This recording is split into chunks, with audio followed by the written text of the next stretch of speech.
Okay.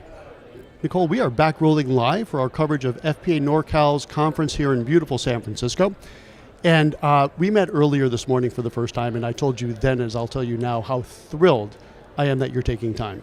Thank so you. With us right now is Colonel Nicole Malachowski, U.S. Air Force, retired. She literally just walked off the main stage giving an amazing keynote address, which I was kind of poking in and listening to a lot of. And it just ended with this roar of applause. Then you came out to our little recording studio and you just had this gravitational pull, and we had to drag you away, and I appreciate you taking some time. Very gracious group of people here. They really are. It's a fantastic conference. They've been doing this for 50 years and they just do a wonderful job. Certainly do. So normally I don't have my notes, but there's a lot here I don't want to miss, and then we're going to go right into our discussion. Great. So as I mentioned, retired Air Force Colonel. In the Air Force, a Thunderbird pilot. And we've all seen those people, like amazing. Commander of the 333rd Fighter Squadron, and my personal favorite, an actual fighter pilot for the F-15. Yes. Now, as I was telling, and Nicole said it's okay if I call you Nicole. Absolutely. Earlier today. So for those of you that have been following goRIA know that at a very strangely young age, all I wanted, I always say one thing, it was really two. But the one thing that our audience knows, I always wanted my own business. But what I also wanted, and I never really shared this because it never came up in context, was literally to be an Air Force fighter pilot from a very young age, to the point where I actually went down to the recruiting station and they said, well, you know, you don't get into pilot training. I think there's a lot of reasons I would have gotten into pilot training, but one of them was I had glasses. Right. They don't take people in. I guess if your eyes go bad, they'll keep you, but they're not going to start off. Right. They've made a lot of changes, I do want to say, in recent years as far as waivers and stuff like that. So, but yes, Chuck, back in our day. Yes. So, and again, I think there would have been a lot of reasons why I would not have made it, because it's awfully hard. But that was kind of a binary one. I was like, well, I'll just go into having my own business, and that's been fantastic. Awesome. But I literally hold pilots, especially fighter pilots, with awe. Like, what you guys do is absolutely amazing, and I'm thrilled. And I'm especially thrilled as a girl dad that I have you as the first fighter pilot I've actually had a real conversation with. So thank you for joining me. Thank you. Okay. Thank you, sir. In addition to that, and we're going to get into the topic in just a moment, but you're also one of the commissioners for the President's Commission on White House Fellowships. And of course, you're also the founder and CEO of your own consulting firm. Yes, sir. So with all of that, Nicole, thank you so much for taking some time. Thanks for having me, Chuck. So I know in your keynote you were talking about how to handle change and adversity. And as we were talking a little bit before off camera, on goRIA, that's kind of all we talk about. So we are talking to advisors that are currently at one of the wirehouses, one of the broker-dealers, fill in the blank, and they're looking to make that change over to the RIA space, which I'm a huge advocate for. There's a lot of benefit, but make no mistake, it is a change, there is adversity. Right. So talking to our audience, how can you help them deal with addressing those changes and adversities that are involved with such a transition? Well, you know, I kind of compare it to the transition that maybe a service member has, right? Leaving the military and trying to enter the civilian world. Yeah. You know, what I like to tell people is that change is a team sport. You know, this idea that you have to go it alone or somehow suffer in silence, you know, to not make mistakes, or that it's going to be perfectly smooth, I think is, it's not practical, right? It's not even realistic.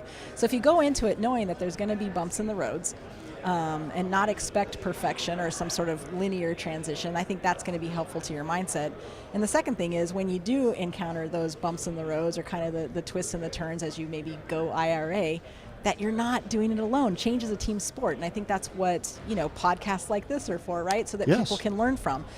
Reaching out to the cohort, having the courage to ask questions, and then I think if you're within the cohort, you know, you guys want to grow this you know, field and this network, it's about having, you know, the courtesy and the courage and the grace to offer help as well. So change is a team sport. You don't have to make this transition alone. That's a great point. And one thing I really like to highlight, you know, we like to think of goRIA as a resource, but a real great resource are conferences like this. Yes. So you want to do anything, the best thing to do is talk to someone that has already done that thing that you're looking to do. And we are wall to wall here, and I keep, you know, fanning to the people that are around, of people that have made that transition. Yep. And what I will say, and I'm a huge fan of the FPA, I'm actually a leader at the local FPA in Connecticut, and the community here is so supportive. And you would think they're competitors, and I guess in some way, technically we are competing, but not really. But they are so willing to share their experiences on anything, setting up staff, setting up their billing, setting up their transition to RIA. So I think that's a great way to start looking at how to handle that change. Yeah, I mean, absolutely. That's the point of conferences like this, right? Is to come here to be able to ask the question. Chances are, to your point, someone has had that question before, seen that problem before, or even solved that problem before. So why reinvent the wheel? You know, we all have limited time, talent, and treasure, and we need to be as efficient as we can. And I think, you know, when you look at networks like goRIA, or you look at this conference, that's honestly about efficiency, right? It's about getting you to the next level and elevating to the next level. And you hit on something that was really interesting. I get asked a lot, you know, Nicole, why would you help other, you know, retiring veterans or fighter pilots, you know, become professional speakers or go into consulting like you? It's competition. I always chuckle at that because that's very narrow, short-sighted, you know, things for a couple of reasons. I think the first is that, you know, when you look at goRIA, like there's 350 million Americans out there that need financial advice, right? I don't know about you, but I can't handle all 350 million right myself. It's the same thing, you know, with the speaking industry. I can only give so many speeches a month, and if I'm not out there doing it, this is the person I want you to have on stage, right? goRIA, this network that we're creating here, if it can't be me as your advisor, let me tell you, a great person to go to or another great company to go to that can help you out, because at the end of the day, it elevates the entire profession, and that's what we want to do.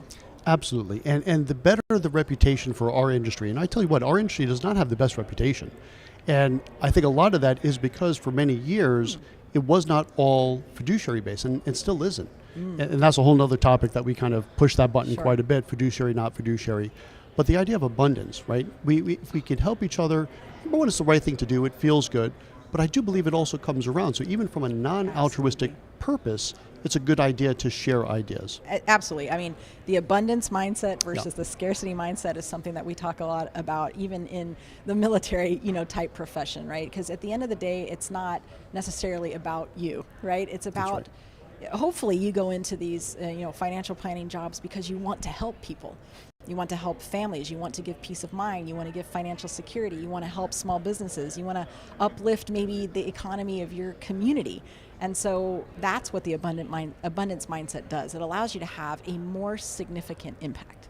Absolutely. Okay, so what other tidbits, and I know we don't have you for that much more time, so any other tidbits you can share with our audience to help them get into that mindset of making, it's a very major change, right? And I would say for most advisors, it's the biggest decision they have to make. What else can you tell them to help them make that decision? Well, I think the thing that stops us from really reaching our full potential is always going to be fear of failure, right? That fear of failure is something that like paralyzes a lot of us. And I'm here to say that, you know, you've probably heard the quote before, that everything that you've ever wanted is beyond, right, that fear. Yeah. And fear of failure essentially is fear of something that hasn't happened. And I think we waste a lot of time crossing bridges that we're literally not at.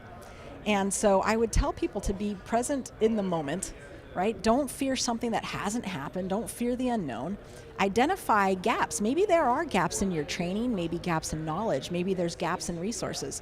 Take the time to identify what those are and then go fill those gaps. Maybe it's coming to conferences like this or listening to the goRIA podcast. Maybe it's finding a mentor. Maybe it's buying a new piece of software, you know, that can help, you know, your company. But don't fear the unknown. I think people cross bridges they're not at, and that stops them from reaching their full potential. Look, there are plenty of people who have made this transition, and they have done it successfully. Why not you? Absolutely.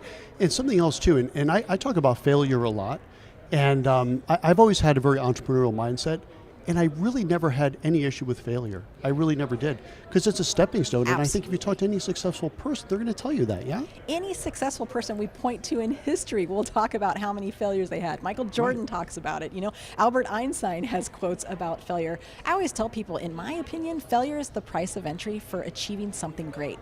And failure is not like the end of something. It's actually, I believe, a fresh beginning, right? Because if you have the right mindset going in and accepting failure, that it's part of the human condition, right? That it's part of the success story, you come away from failure a lot more focused. I think you come away a lot more committed to what you were trying to do. And importantly, you come away from failure a lot more humble.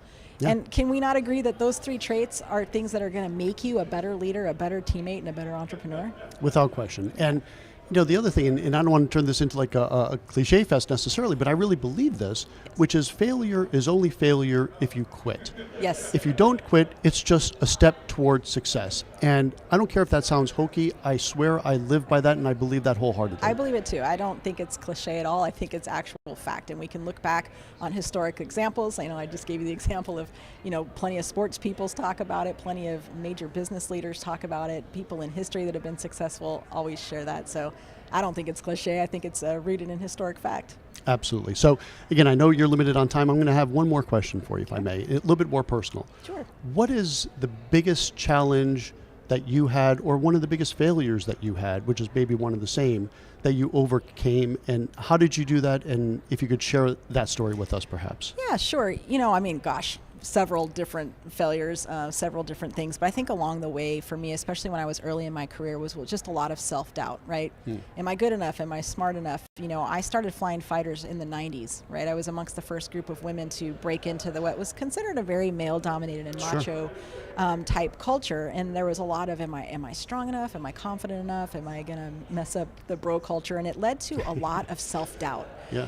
And one of the pieces of advice, or thing I learned back then and what I offer people today is this: don't ever let any other team, organization, company, person define what success looks like for you.